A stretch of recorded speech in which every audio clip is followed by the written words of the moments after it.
Hello friend, आज का हमारा टॉपिक है आंकिक प्रश्न। देखिए, रासायनिक बलगतिकी से किस तरह क्वेश्चन पूछे जाते हैं उसकी प्रैक्टिस आज हम करेंगे। ठीक, आज का हमारा लेक्चर 6 है। देखिए, फर्स्ट क्वेश्चन है हमारा, नीचे दी गई प्रथम कोटि अभिक्रिया के वेग स्थिरांक से अर्ध आयु की गणना कीजिए। देखिए, ये प्रथम कोटि अभिक्रिया का वेग स्थिरांक है। प्रथम कोटि अभिक्रिया का वेग स्थिरांक हम किससे डिनोट करते हैं? उसे हम के से डिनोट करते हैं। ठीक, अब देखिए यहाँ पर क्या पूछा है, हम ये 3 मान दिया है। मतलब पहला क्या है 200 सेकंड के लिए, फिर दूसरा है 2 मिनट के लिए, और तीसरा है 4 ईयर्स के लिए। ठीक, अब इसका हमें अलग अलग मान, मतलब अर्ध आयु कोटि का मान ज्ञात करना है। देखिए, फर्स्ट क्वेश्चन हम इसे सॉल्व करने जा रहे हैं। तो अर्ध आयु काल का फार्मूला क्या होता है? के बराबर 0.693/t½ ये होता है। ये तो फार्मूला रहा। अब हम फर्स्ट क्वेश्चन को ले रहे हैं। देखिए, 200 सेकेंड के लिए क्या हो जाएगा, ये है हमारा 200 सेकेंड इनवर्स के लिए। तो इसके लिए हम क्या कहें, t½ मतलब अर्ध आयु काल की गणना कर रहे हैं। तो क्या हो जाएगा 0.693/k। अब k का मान ये दिया है तो हम यहाँ पर रख लिए। जब इसे हम सॉल्व करते हैं, जब आप इसका भाग करेंगे तो आपको इतना मान मिल जाएगा। और ये देखिए, ये जो t½ है, मतलब अर्ध आयु काल अगर हमें t½ में दिया है, ये देखिए k स्थिरांक जो है ये सेकेंड इनवर्स है, तो ये जो t½ हम ज्ञात करेंगे तो ये भी सेकेंड इनवर्स में ही रहेगा। मतलब जो k वेग स्थिरांक का मात्रक रहेगा वही t½ का रहता है। अब हम नेक्स्ट ले रहे हैं 2 मिनट इनवर्स के लिए। देखिए, 2 मिनट के लिए क्या हो जाएगा, 2 मिनट के लिए लिए तो अर्धायु काल का फार्मूला तो ये हो जाएगा, बस के का मान हम रख दिए। तो के का मान जब हम रखे तो हमारा इतना मिल गया, और मात्रक क्या हो जाएगा, मिनट इनवर्स। ठीक, अब इसी तरह हम नेक्स्ट ले रहे हैं क्वेश्चन। देखिए, ये हमारा तीसरा है 4 साल के लिए। 4 साल का है तो मतलब क्या हुआ, देखिए t½ का मान हमें फाइंड करना है। क्वेश्चन हम ये फार्मूला हमारा वही है, और यहाँ पर के का मान हमें दिया है 4 साल, तो हम 4 रख दिए। इसे जब सॉल्व करेंगे तो इतना आ जाएगा, वो भी किसी में, ईयर्स में। ठीक, अब हम नेक्स्ट क्वेश्चन लेते हैं। नेक्स्ट क्वेश्चन है हमारा, उन अभिक्रिया के कुल कोटि की गणना कीजिए जिनका वेग व्यंजक है। देखिए, पहला कितना है, वेग बराबर क्या है, k a⁻½ b की पावर 3/2 है। और दूसरा है वेग बराबर k a⁻3/2 एंड b के लिए है -1। देखिए, कुल कोटि को हम किससे डिनोट करते हैं? कोटि को n से डिनोट करते हैं। ठीक, कुल कोटि का मतलब क्या हुआ, कोटि। देखिए, कोटि का मतलब क्या हुआ, घातों का योग। घातों के योग मतलब हम मान लेते हैं x + y है। ठीक, यही देखिए हमारा फार्मूला होता है, घातों का योग है कुल कोटि अभिक्रिया। अब इसमें क्या है, देखिए इसमें कुल कोटि हमें ज्ञात करना है, तो कुल कोटि को हम n से डिनोट कर दिए। और इसमें घात देखते हैं, जिसे हम पहले के लिए कर रहे हैं, ये हमारा फर्स्ट है। ठीक, n हो गया। अब क्या करेंगे, इसके घात का योग। इसके घात का मतलब देखिए, पहले के लिए 1/2 है और दूसरा कितना है, 3/2 है। इससे हम ये जो a⁻½ है इसे हम x मान लिए हैं, और ये जो है इसे y मान लिए हैं। ठीक, अब इन दोनों के मान को हम क्या किए, जोड़ दिए। देखिए, जोड़ने पर जब हम सॉल्व करेंगे, एलसीएम लेंगे, इसका एलसीएम जब लेंगे तो इसका 2 ही आएगा, और ऊपर कितना हो जाएगा, 1 + 3 मतलब 4/2 हो जाएगा। ठीक, और इसे जब हम काट देंगे तो ये 2 आ जाएगा। ठीक, अब देखिए, ये जो 2 है, 2 का मतलब क्या हुआ, ये किस कोटि की अभिक्रिया है, हमें बताना है कि ये किस कोटि का है। तो ये देखिए, जब 2 आए तो द्वितीय कोटि हो जाएगा, 1 आएगा तो प्रथम कोटि हो जाएगा, और 0 आए तो शून्य कोटि अभिक्रिया हो जाएगा। तो यहाँ पर 2 है, 2 का मतलब क्या हुआ, ये कौन से कोटि की अभिक्रिया है, तो ये ये शून्य नहीं, द्वितीय कोटि का हो जाएगा, द्वितीय कोटि की अभिक्रिया है। ठीक, अब दूसरा हम मान ज्ञात कर ले रहे हैं। दूसरा क्या हो जाएगा, दूसरे के लिए है n का मान क्या हो जाएगा, घातों का योग। घातों का योग का मतलब कितना हो जाएगा, देखिए यहाँ पर हो जाएगा 3/2। अब यहाँ पर माइनस है तो माइनस लग गया, -1। ठीक, अब इसे हम सॉल्व कर लेते हैं तो क्या हो जाएगा, एलसीएम ले लेते हैं, एलसीएम 2 हो जाएगा, यहाँ पर 3, अब यहाँ पर मल्टीप्लाई हो जाएगा तो 2 हो जाएगा, और इक्वल कर देते हैं तो कितना हो जाएगा, घट जाएगा, तो 1/2। मतलब ये कौन सी कोटि की अभिक्रिया है, तो यह अर्ध कोटि अभिक्रिया है, अर्ध कोटि अभिक्रिया है। ठीक, अब हम नेक्स्ट क्वेश्चन ले लेते हैं। नेक्स्ट क्वेश्चन लेने से पहले हम देख ले रहे हैं कि वेग स्थिरांक की इकाई क्या होती है। ठीक, देखिए वेग स्थिरांक की इकाई हमें ज्ञात करना है तो हम मान लेते हैं शून्य कोटि अभिक्रिया है। शून्य कोटि अभिक्रिया का हमें मात्रक, इकाई का मतलब क्या हो, मात्रक में ज्ञात करना है। तो इसका होता है mole litre inverse second inverse. अगर प्रथम कोटि है तो इसका मात्रक होता है सेकेंड इनवर्स, और अगर द्वितीय कोटि है तो mole inverse litre second inverse होता है। ठीक, आप चाहे तो इसे याद कर सकते हैं या फिर एक फार्मूला बता दे रहे हैं, उसकी सहायता से भी आप इसका मान ज्ञात कर सकते हैं। ठीक, देखिए मान हमें ज्ञात करना है किसी भी कोटि की अभिक्रिया, वेग स्थिरांक तो हम मान ले रहे हैं आर। ठीक, अगर हमें शून्य कोटि अभिक्रिया का ज्ञात करना है तो फार्मूला हम बता दे रहे हैं। देखिए क्या होता है कि सांद्रता पर समय, ठीक, सांद्रता पर समय इंटू होता है 1 सांद्रता पावर n। ठीक, ये होता है सांद्रता की पावर n। अब देखिए हमें शून्य कोटि अभिक्रिया का मान ज्ञात करना है, मतलब इसका मात्रक ज्ञात करना है। तो क्या हो जाएगा, शून्य के लिए क्या हो जाएगा, शून्य के लिए हम मान रहे हैं, शून्य के लिए क्या हो जाएगा, सांद्रता तो वैसे ही रहेगा पर समय भी रहेगा। ये जो n है, n यहाँ पर हम जो लिखे हैं मतलब इंटू 1 सांद्रता तो रहेगा ही ये भी, और इसके पावर हम क्या लिख देंगे, 0। अब इसका मतलब क्या हुआ, यहाँ पर 0 हम लिख दिए तो ये तो पूरा वैल्यू 0 हो गया, मतलब 1/1 ही हो गया ना, इसका मान क्या हुआ, 1 हो गया। तो मतलब क्या हुआ कि सांद्रता बट्टी समय बच गया हमारा। ठीक, अब देखिए ये जो सांद्रता है इसका यूनिट होता है मोल पर लीटर, बट्टी हो जाएगा, और ये जो समय है ये सेकंड हो जाएगा। ठीक, अब जब हम इसे ऊपर ले जाएंगे तो क्या हो जाएगा, देखिए मोल हो जाएगा, दिख नहीं रहा यहाँ पर, चलिए यहाँ पर बता दे रहे हैं, मोल हो जाएगा मोल। अब ये सेकेंड लीटर जो है ऊपर जाने पर क्या हो जाएगा, लीटर इनवर्स, और ये जो सेकेंड है ये भी ऊपर जाएगा तो क्या हो जाएगा, सेकेंड इनवर्स। ठीक, ये शून्य कोटि अभिक्रिया के लिए रहा। अगर यहीं पर हमें प्रथम कोटि अभिक्रिया ज्ञात करना है तो कैसे करेंगे। ठीक, देखिए प्रथम कोटि अभिक्रिया ज्ञात करना है तो सांद्रता की पावर हम क्या कर देंगे, ये जो सांद्रता है इसकी पावर n कर देंगे।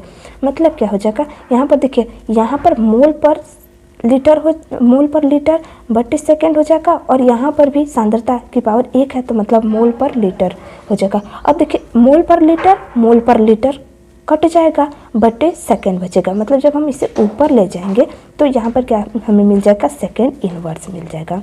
ठीक, अगर हमें द्वितीय कोटि अभिक्रिया का मान मतलब इसका मात्रक ज्ञात करना है तो कैसे करेंगे, यही सांद्रता जो है इसकी पावर 2 कर देंगे। जब 2 कर देंगे तो क्या हो जाएगा कि 1 मोल से 1 मोल कटेगा, फिर भी यहाँ 1 मोल रह जाएगा, और 1 लीटर से 1 लीटर कटेगा, फिर भी 1 लीटर रह जाएगा। और जब इसे सॉल्व करेंगे तो हमारा ये मिल जाएगा। अगर आपको विश्वास नहीं है तो आप कर देख लीजिएगा। ठीक, अब हम क्वेश्चन ले रहे हैं, इसी बेस पर किस तरह क्वेश्चन पूछे जाते हैं।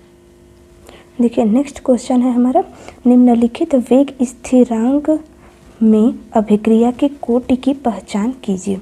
देखिए ये क्वेश्चन है, 2 क्वेश्चन हमने लिखा है, इसमें बताना है कि ये कौन से मतलब पहला वाला ये कौन सी कोटि की अभिक्रिया है, और ये जो दूसरा है ये किस कोटि की अभिक्रिया है। देखिए इसमें हम मात्रक आपको बोले थे, चाहे आप रट लीजिए या फिर एक फार्मूला लगा लीजिए, उसकी सहायता से आप बता सकते हैं। फार्मूला हमारा क्या था, आर बराबर हम क्या लिखे थे, सांद्रता पर समय इंटू 1 सांद्रता की पावर n। ठीक, अब देखिए यहाँ पर हम क्या करेंगे, n का मान 1 ले लेते हैं। जब n का मान 1 लेंगे तो क्या हो जाएगा, हम मान ले रहे हैं ऐसे ही, ठीक है, 1 लेंगे तो क्या हो जाएगा, सांद्रता पर समय हो जाएगा इंटू 1 सांद्रता। ठीक, अब इसके पावर क्या हो जाएगा, 1 हम ले लेते हैं। जब हम 1 लेंगे तो क्या हो जाएगा, देखिए इसका मात्रक, सांद्रता का मात्रक होता है मोल पर लीटर, तो लीटर को हम डायरेक्ट लिखते रहे मोल पर लीटर इस तरह से। ठीक, और ये समय है तो इसका मात्रक क्या हो जाएगा, सेकंड। ठीक, सेकंड हो गया। अब इंटू क्या हो जाएगा, 1 ये देखिए सांद्रता है, इसका मात्रक होता है मोल पर लीटर, तो लीटर को जब हम ऊपर ले जाएंगे तो लीटर इनवर्स हो जाएगा। ठीक, अब देखिए इससे ये कट जाएगा और हमें मिल क्या जाएगा, 1 सेकेंड। ठीक, अब देखिए 1 सेकेंड हमें मिल गया, और जब सेकेंड को हम ऊपर ले जाएंगे तो ये हो जाता है हमें सेकेंड इनवर्स। ठीक, अब देखिए सेकेंड इनवर्स अब किसी अभिक्रिया में है तो हाँ ये वाला है, तो मतलब क्या हुआ, हमने सांद्रता का मान कितना रखा था, 1 रखा था, मतलब ये जो n का मान हमने कितना रखा था, n 1 रखा था। तो 1 रखने का मतलब क्या हुआ कि ये किस कोटि की अभिक्रिया है, तो ये प्रथम कोटि अभिक्रिया है। ठीक, प्रथम कोटि की अभिक्रिया है। सेकंड वाला हमें पता चल गया, ये प्रथम कोटि की अभिक्रिया है। अगर हम यहीं पर 2 रख दें, 2 रखने पर क्या होगा, देखिए हम सॉल्व कर दे रहे हैं। R बराबर, अब देखिए हम डायरेक्ट फार्मूला रख रहे हैं, क्या हो जाएगा, सांद्रता पर समय तो रहेगा ही ऐसे ही, इंटू क्या हो जाएगा 1 सांद्रता। ठीक, सांद्रता की पावर हम 2 रख रहे हैं। 2 रखने का मतलब क्या हुआ, देखिए सांद्रता का मतलब क्या हो जाएगा, मोल पर लीटर, तो लीटर को हम ऊपर ले गए। अब यहाँ पर क्या हो जाएगा, सेकंड हो जाएगा, इंटू क्या हो जाएगा 1 अब देखिए यहाँ पर सांद्रता की पावर स्क्वायर है, मतलब क्या हो जाएगा, मोल को भी स्क्वायर में लिखेंगे और लीटर को भी स्क्वायर में लिखेंगे। ठीक, अब देखिए जब क्या हम इस तरह कर लिए तो 1 मोल से 1 मोल कट जाएगा और 1 लीटर से 1 लीटर कट जाएगा, मतलब क्या हो जाएगा हमारा, अब यहाँ पर हो जाएगा 1 सेकेंड इंटू, सॉरी नहीं दिख रहा, 1 सेकेंड इंटू 1 ये मोल रहेगा इंटू, अब ये लीटर है, इन्वर्स में हो जाएगा, मतलब 1 लीटर से 1 लीटर कट गया तो भी 1 लीटर तो बचा है ना। अब देखिए क्या हो जाएगा, हम जब लीटर को ऊपर ले जाएंगे तो क्या हो जाएगा, लीटर यहाँ पर -1 है तो ऊपर ले जाने पर क्या हो जाएगा, ये प्लस में परिवर्तित हो जाएगा। तो यहाँ पर 1 लिखने का कोई, आप लिख भी सकते हैं, नहीं भी लिख सकते हैं। ठीक, अब यहाँ पर देखिए मोल को जब हम ऊपर ले जाएंगे तो क्या हो जाएगा, ये मोल इन्वर्स में परिवर्तित हो जाएगा, और ये जो सेकेंड है इसको जब हम ऊपर ले जाएंगे तो ये सेकेंड इन्वर्स में परिवर्तित हो जाएगा। ठीक, अब ये देखिए ये वैल्यू कहीं आया है क्या, ये वैल्यू देखिए litre mole inverse second inverse ये आया है। तो हमने n का मान कितना रखा था, n का मान हमने 2 रखा था, तो मतलब ये द्वितीय कोटि अभिक्रिया है। ठीक, द्वितीय कोटि अभिक्रिया है। अब हम नेक्स्ट क्वेश्चन लेते हैं। देखिए नेक्स्ट क्वेश्चन है हमारा, प्रथम कोटि की अभिक्रिया 30% वियोजन होने में 40 मिनट लगते हैं, तो टी हाफ की गणना कीजिए, मतलब हमें टी हाफ का मान ज्ञात करना है। तो देखिए टी हाफ का मान ज्ञात करने के लिए हमें फार्मूला पता है, टी हाफ बराबर क्या होता है, 0.693/k। ठीक, ये देखिए टी हाफ का मान हमें ज्ञात करना है तो ये फार्मूला होता है। अगर हमें के का मान दिया होता तो हम टी हाफ के मान ज्ञात कर लेते, तो यहाँ पर तो के का मान दिया नहीं है, तो नहीं दिया है तो हम कैसे ज्ञात करेंगे, तो हम इस फार्मूले से ज्ञात कर लेंगे, 2.303/t log 10 1/a-x। ये प्रथम कोटि की अभिक्रिया है, इसकी सहायता से हम के का मान ज्ञात कर लेंगे। तो देखिए हमें कैसे पता चलेगा क्या क्या मान दिया, टी मतलब देखिए 40 मिनट दिया है, तो हमें टी का मान दिया है कितना, 40 मिनट दिया है। अब यहाँ पर 30%, देखिए 30% दिया है, तो मतलब ये जो 30 है इसका मतलब क्या है, x का मान 30 हो गया। और हम हमेशा बताते हैं कि ये जो परसेंटेज मतलब a जो है ये 100 हो जाएगा। ठीक, अब देखिए हम क्या करेंगे, a माइनस एक्स का मान हमें पता कैसे चलेगा, a माइनस एक्स, a का मान कितना है 100 और x का मान कितना है 30, तो कितना हो जाएगा 70। ठीक, अब हम इसका मान ज्ञात कर लेते हैं, मतलब फार्मूले में अब इसका वैल्यू रखेंगे तो क्या हो जाएगा, k = 2.303/t का वैल्यू कितना है 40 है, log 10 की पावर a का मान कितना है, a का मान कितना है 100/a माइनस एक्स का मान कितना है इतना 70। ठीक, अब इससे हम क्या करेंगे, इसे सॉल्व कर लेते हैं, 1 शून्य से 1 शून्य कट जाएगा। अब इसका हमें लॉग वैल्यू देखना होगा, मतलब k = 2.303/40। अब देखिए ये log m/n है, तो इसे हम इस रूप में लिख सकते हैं, log 10 की पावर 10 माइनस log 10 की पावर 7। ठीक, अब क्या हो जाएगा, देखिए अब हमें इसका मान पता होना चाहिए कि मतलब ये जो k है इसका मान कितना होता है। ये जो देखिए जैसे 10 log 10 की पावर 7 है तो इसका वैल्यू कितना होता है, ये अगर आपसे क्वेश्चन पूछेगा अगर पेपर में तो इसका वैल्यू दिया रहेगा कि वहाँ पर log की वैल्यू कितना है। ये तो आपको पता ही कि log 10 की पावर 10 है तो मतलब इसका वैल्यू कितना होता है 1 होता है, इंटू 1 हो गया। अब यहाँ पर माइनस कर दे रहे हैं, ये log 7 की वैल्यू, log 7 की वैल्यू देखेंगे तो आएगा 0.87 के लगभग, ठीक, एग्जैक्ट इतना नहीं लेकिन इसी के लगभग आएगा। तो अब इसे हम सॉल्व कर लेते हैं, मतलब 2.303/40, और इसका इसमें से घट जाएगा, मतलब एक में से इतना जाएगा तो कितना हो जाएगा, ये पॉइंट हो जाएगा, कितना हो जाएगा 3 2 नहीं, यहाँ 1 हो जाएगा। जब इसमें से इतना माइनस करेंगे तो 1 हो जाएगा, ठीक। अब देखिए ये ब्रैकेट में था तो ये हो जाएगा, फिर 2.303/40 हो जाएगा इंटू 0.13। इससे जब हम सॉल्व करेंगे तो हमारा मान आ जाएगा, इसे सॉल्व करने पर आ रहा है 0.0074, ठीक। ये देखिए ये तो की का मान रहा है, लेकिन हमसे क्वेश्चन में क्या पूछा है, क्वेश्चन में हमसे t हाफ की वैल्यू पूछा है, मतलब हो जाएगा क्या, देखिए t हाफ बराबर हो जाएगा, t हाफ बराबर 0.693/0.0074। इससे अब हम सॉल्व कर लेते हैं। इसे सॉल्व करने पर आ रहा है इसका मान 9.93.6, ठीक। अब ये देखिए ये हमें मिनट में मिल जाएगा। आप एक बार सॉल्व कर लीजिएगा, ठीक। अब हम नेक्स्ट क्वेश्चन लेते हैं। नेक्स्ट क्वेश्चन है हमारा 2a + b मिलकर c + d अभिक्रिया की बल गतिकी अध्ययन करने पर निम्नलिखित परिणाम प्राप्त हुए।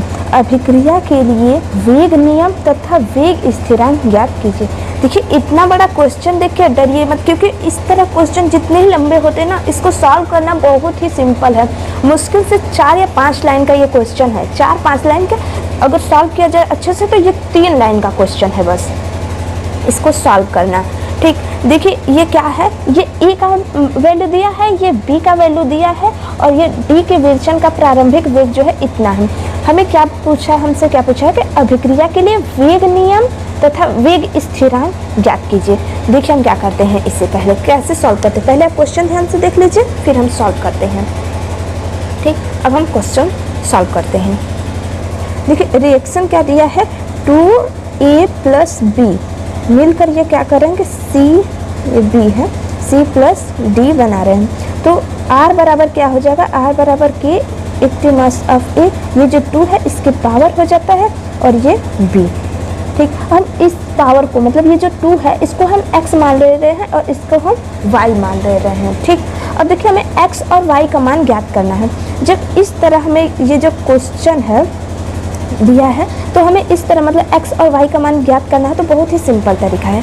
क्या है देखिए, इसके लिए हम क्या करेंगे, a के लिए हम मान लेते हैं a के लिए कोटि, ठीक। a के लिए कोटि क्या हो जाएगा, इसे हम कोटि को x माने हैं, ठीक, तो हम x लिख दिए। और इसी तरह क्या हो जाएगा, b के लिए कोटि हम क्या माने हैं, y माने हैं, ठीक। जब इस तरह आ जाए तो हम ये जो क्वेश्चन है इसमें हमें देखिए a को हम x माने हैं, तो ये वाला a का ही वैल्यू दिया है ना, देखिए a का ही मान है। तब हमें देखिए क्या करते हैं, इसमें से हम देखते हैं कि कौन सा 2 वैल्यू कांस्टेंट है। कांस्टेंट का मतलब क्या है, देखिए यहाँ पर 0.3 और यहाँ पर 0.3 ये कांस्टेंट है, तो हम इसी तरह ज्ञात करते हैं। कैसे देखिए करेंगे क्या, हम 0.3/0.3 बराबर क्या करेंगे, अब देखिए इसी के बगल वाला अंक लेंगे, यहाँ पर क्या है 0.2 और 0.4, मतलब 0.2 अपन यहाँ पर हो जाएगा 0.4। अब इसी तरह इसका मान रखेंगे, इसमें कितना है देखिए 7.2 × 10⁻², और इसी तरह इसका है 2.88 × 10⁻⁻1। तो इसे हम लिख दे रहे हैं यहाँ पर, तो क्या हो जाएगा देखिए 7.2 × 10⁻² अपन 2.88 × 10⁻1, ठीक। देखिए इससे हम क्या करेंगे, इसके पावर को हम क्या माने हैं, x माने हैं, और इसके पावर को हम क्या माने हैं, y माने हैं, क्योंकि ये a का वैल्यू हम लिखे हैं, ये b का है, और ये हम लिखे हैं, ठीक। अब देखिए हम क्या करेंगे, इससे ये कट जाएगा, और इससे जब हम सॉल्व करेंगे तो क्या हो जाएगा, इससे जब हम सॉल्व करेंगे तो क्या हो जाएगा, पॉइंट से पॉइंट हट जाएगा, 1 मतलब 1/2 बचेगा y के पावर, और ये x हो जाएगा 1 हो जाएगा, ठीक। और इससे जब हम सॉल्व करेंगे तो ये हमारा मान आ जाएगा 1/4, ठीक। यहाँ पर देखिए हम 1/4 को क्या इस रूप में लिख सकते हैं, देखिए 1/2 तो ऐसे ही रहेगा y बराबर 1/4 को 1/2 की पावर 2, ये भी तो लिख सकते हैं। तो ये देखिए y का मान हमें फाइंड करना है, तो ये हो गया, मतलब y बराबर हमें 2 मिल गया, यही इसका मान हुआ। अब देखिए ये तो y का मान ज्ञात तो हुआ, अगर हमें x का मान ज्ञात करना है तो कैसे करेंगे? देखिए तब हम फिर से क्वेश्चन के पास जाते हैं। क्वेश्चन हम देखिए b का मान अब हमें मिल गया, तो हमें a का मान अब ज्ञात करना है, तो क्या करेंगे? अब हम देखेंगे b में कौन सा दो वैल्यू ऐसा है जो कांस्टेंट है। तो इसमें देखिए ये 0.1 एंड 0.1 ये दोनों कॉमन है और कांस्टेंट हम इसे मान लेते हैं। तो मतलब क्या हो जाएगा? देखिए अब इसके आगे ये है और इसके आगे ये, और ये वैल्यू हम रखेंगे, तो इसे हम यहाँ पर सॉल्व कर रहे हैं। हमें x का मान अब हम फाइंड करेंगे, तो क्या हो जाएगा? देखिए 0.1 अपान 0.4। अब हम क्या करेंगे? समीकरण इसे मान ले 1 और 4 लिए हैं, और उसमें हम 2 और 3 लिए थे, तो क्या हो जाएगा? बराबर हम मान लिए हैं, ये x हो जाएगा इसके पावर, अब y के पावर क्या हो जाएगा? 0.1 अपान 0.1। ठीक, ये y हो गया। अब बराबर क्या लिखेंगे? अब देखिए 6 इंटू 10 की पावर -3 अपान 2.4 इंटू 10 की पावर -2। ठीक, अब इसमें क्या हो जाएगा? इसमें y का मान 1 हो जाएगा, और x का मान कितना हो जाएगा? x का मान 1/4 हो जाएगा। जब हम इससे सॉल्व करते हैं ये x हो जाएगा, और जब इससे सॉल्व करते हैं तो इसका मान हो जाता है 1/4। मतलब देखिए क्या हुआ कि इसका x का मान तब यहाँ से हमें मिल जाएगा, इसके बाद देखिए 1 हो जाएगा। ठीक, यहाँ पर 1, मतलब हमें क्या मिल गया? देखिए a हमें मतलब a की कोटि कितना मिली? a की कोटि हमें मिल गया 1, और y के लिए हम मान लेते हैं, माने क्या ज्ञात किए हैं 2। तो दोस्तों आज का वीडियो कैसा रहा आप हमें ज़रूर कमेंट बॉक्स में बताइएगा। Thank you.